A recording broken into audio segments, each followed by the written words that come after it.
ബീഹാർ മുഖ്യമന്ത്രി നിതീഷ് കുമാർ വീണ്ടും ബി.ജെ.പി നയിക്കുന്ന എൻ.ഡി.എ മുന്നണിയിലേക്ക് എന്ന സൂചന. ഒരാഴ്ചയ്ക്കുള്ളിൽ നിർണായക തീരുമാനമുണ്ടായേക്കും. ന്യായയാത്രയിൽ ജെ.ഡി.യു പങ്കെടുക്കില്ല. ഇന്ത്യ സഖ്യത്തിൽ അർഹമായ പരിഗണന നിതീഷിന് ലഭിച്ചില്ലെന്നാണ് പാർട്ടിയുടെ വിലയിരുത്തൽ. നിതീഷ് കുമാറിനെ അന്വയിപ്പിക്കാൻ ലാലു പ്രസാദ് യാദവ് ശ്രമം തുടങ്ങിയിട്ടുണ്ട്. അനൂപ് ദാസ് ഉണ്ട് ഡൽഹിയിൽ നിന്നും വിവരം നൽകാൻ. അനൂപ്, എന്താണ് നിതീഷിനെ ചൊടിപ്പിച്ച പ്രധാനപ്പെട്ട ഘടകങ്ങൾ? എൻ.ഡി.എയിലേക്ക് എന്ന സൂചനകൾ നേതാക്കളുടെ ഭാഗത്തു നിന്നൊക്കെ ലഭിക്കുന്നുണ്ടോ? ഏത് സാഹചര്യത്തിലാണ് അടിയന്തര യോഗത്തിലേക്ക് കടക്കുന്നത്? അന്വേഷണങ്ങൾ ഏത് വഴിക്കാണ്?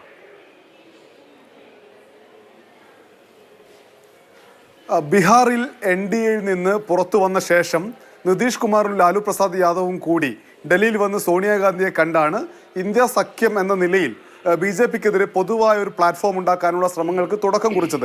അപ്പോൾ തന്നെ നിതീഷ് കരുതിയിരുന്ന കാര്യം, ഈ സഖ്യത്തിൻ്റെ പ്രധാനമന്ത്രി സ്ഥാനാർത്ഥിയായി എല്ലാവരും തന്നെ പരിഗണിക്കും, അല്ലെങ്കിൽ ഈ സഖ്യത്തിൻ്റെ ഒരു കൺവീനറായി ഒത്തൊരുമയോടുകൂടി തന്നെ ഉയർത്തിക്കാട്ടും എന്ന് കരുതിയിരുന്നു. പക്ഷേ ഏറ്റവും ഒടുവിൽ നടന്ന ഇന്ത്യ സഖ്യത്തിൻ്റെ 2 യോഗത്തിലും അത്തരമൊരു ഐക്യത്തോടെയുള്ള ഒരു തീരുമാനം ഉണ്ടാകാത്തതോടെയാണ് നിതീഷ് കുമാർ കളം മാറ്റി ചവിട്ടാനുള്ള ശ്രമങ്ങൾ ആരംഭിച്ചതായിട്ടുള്ള വിവരങ്ങൾ പുറത്തു വരുന്നത്.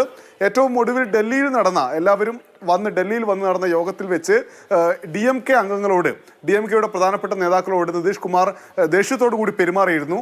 അതിൻ്റെ പ്രധാനപ്പെട്ട വിഷയം, ഈ നിതീഷ് സംസാരിച്ചുകൊണ്ടിരിക്കുന്നത് ഹിന്ദിയിൽ നിന്ന് ഇംഗ്ലീഷിലേക്ക് ട്രാൻസ്ലേറ്റ് ചെയ്ത് തരുമോ എന്ന് DMKയിൽ നിന്ന് പങ്കെടുത്ത ഒരംഗം ചോദിച്ചത് നിതീഷിനെ ചൊടിപ്പിച്ചു. ഹിന്ദി രാഷ്ട്രഭാഷയാണ്, നിങ്ങൾ എന്താണ് പറയുന്നത് എന്ന രീതിയിൽ നിതീഷ് സംസാരിക്കുന്ന ഒരു ഘട്ടം വരെ എത്തിയ കാര്യങ്ങൾ. ആ യോഗത്തിൽ നിതീഷ് ഏതാണ്ട് യോഗം അവസാനിക്കുന്നതിന് മുൻപേ ഇറങ്ങി പോകുന്ന കാഴ്ചയുണ്ടായി. അതിനുശേഷം ഓൺലൈനായി യോഗം ചേർന്നപ്പോൾ നിതീഷ് കുമാർ അദ്ദേഹത്തെ കൺവീനറായി പ്രഖ്യാപിക്കുമെന്ന് പ്രതീക്ഷിച്ചതാണ്.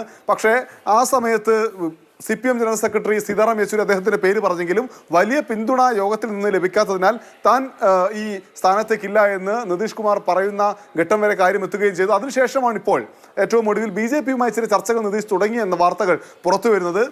മുതിർന്ന സോഷ്യലിസ്റ്റ് നേതാവ്, നേരത്തെ ബീഹാറിൻ്റെ മുഖ്യമന്ത്രിയായി 2 തവണ തിരഞ്ഞെടുക്കപ്പെട്ട കർപ്പൂരി ഠാക്കൂർ, അദ്ദേഹം നിതീഷിനെയൊക്കെ രാഷ്ട്രീയത്തിലേക്ക് കൊണ്ടുവരുന്ന, അല്ലെങ്കിൽ രാഷ്ട്രീയ ഗുരു എന്ന രീതിയിൽ പരിഗണിക്കപ്പെടുന്ന ആളാണ്. അദ്ദേഹത്തിന് ഭാരതരത്ന നൽകണമെന്ന് 2005 താൻ ആദ്യം അധികാരത്തിലെത്തിയ കാലം മുതൽ ആവശ്യപ്പെടുന്നുണ്ട്. UPAയോട് ആവശ്യപ്പെട്ടു പലതവണ. പക്ഷേ NDA സർക്കാരാണ് അത് പരിഗണിച്ചത് എന്ന് ഇന്നലെ പ്രസംഗിച്ചിട്ടുണ്ട് നിതീഷ് കുമാർ.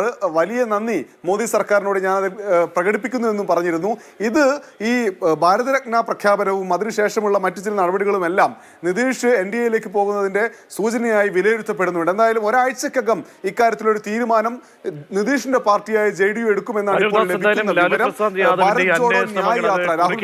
എന്തെങ്കിലും ഒരു പോസിറ്റീവ് ആയി ഇപ്പോൾ ഉള്ള മഹാസഖ്യത്തിന് മുന്നിൽ പ്രതീക്ഷയുണ്ടോ?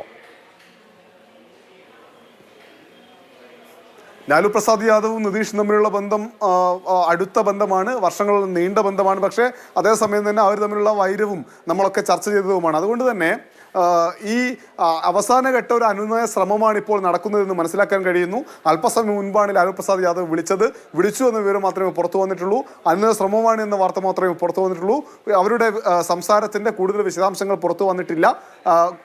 വരും മണിക്കൂറുകളിൽ അതിൻ്റെ കൂടുതൽ വിവരങ്ങൾ നമുക്ക് ലഭ്യമാകും എന്ന് കരുതുന്നു. ശരി, അനൂപ് ദാസാണ് വിവരങ്ങൾ നൽകിയത്.